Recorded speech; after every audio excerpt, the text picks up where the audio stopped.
महाराष्ट्रातील दुर्गवैभवात रायगड जिल्ह्याला अत्यंत मानाचे स्थान आहे। या जिल्ह्यात अनेक भव्य आणि प्रसिद्ध किल्ले असले तरी आकाराने लहान परंतु लष्करी रणनीतीच्या दृष्टीने अत्यंत महत्त्वाचा दुर्ग म्हणजे तळागड। कुंडलिका नदी जिथे समुद्राला मिळते त्या मांदाड खाडीवर आणि आजूबाजूच्या प्रदेशावर लक्ष ठेवण्यासाठी तळागड, घोसाळगड आणि अवचितगड या किल्ल्यांची एक भक्कम सुरक्षा साखळी निर्माण करण्यात आली होती।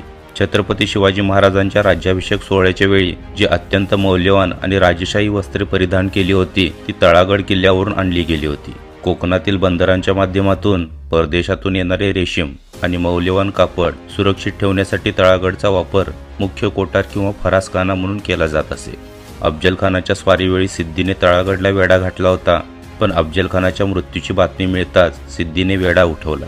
पुढे पुरंदरच्या तहात 23 किल्ले मोगलांना दिल्यानंतर महाराजांच्याकडे उरलेल्या 12 किल्ल्यात तळागडचा समावेश होतो। यावरून या किल्ल्याचे महत्त्व अधोरेखित होते।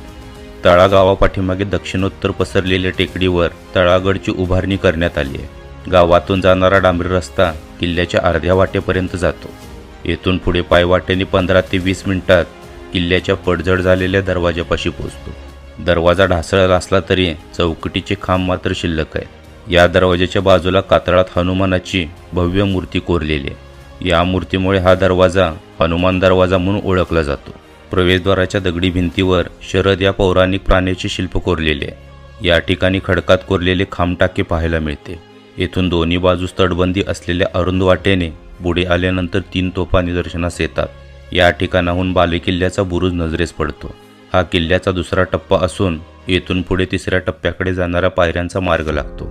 पायऱ्यांच्या या वाटेला डाव्या बाजूस भक्कम तटबंदी असून यामध्ये ठिकठिकाणी जंगे आहेत। तळागडच्या बालेकिल्ल्याचा दरवाजा पूर्णपणे नष्ट झालेला असून या दरवाजातून आपण बालेकिल्ल्यात प्रवेश करतो। गडमाथ्यावर भक्कम बांधणीचा दुमजली बुरुज असून या ठिकाणी ध्वजस्तंभ पाहायला मिळतो। याजवळ एक मोठा चौतरा असून समोर दक्षिणोत्तर पसरलेले प्रशस्त पठार दिसते।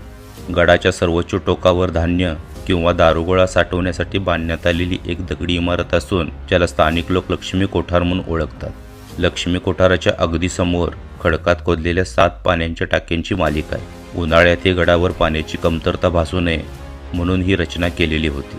त्याच्यापुढे उत्तरेकडे निमुळती होत जाणारी भक्कम तटबंदी असून ती आजही सुस्थितीत आहे। गडावर महादेवाचे मंदिर असून मंदिराजवळ पाण्याची 3 टाकी पाहायला मिळतात। गडमाथ्यावर अनेक ठिकाणी घरांचे, वाड्यांचे दगडी चौथरे विखुरलेल्या अवस्थेत आढळतात। किल्ल्याच्या तटबंदीमध्ये ठिकठिकाणी शौचकूपे पाहायला मिळतात। दुहेरी तटबंदी, अप्रतिम जलव्यवस्थापन, भक्कम बुरुजांची रचना यामुळे हा दुर्ग आजही दुर्गप्रेमींना भुरळ घालतो।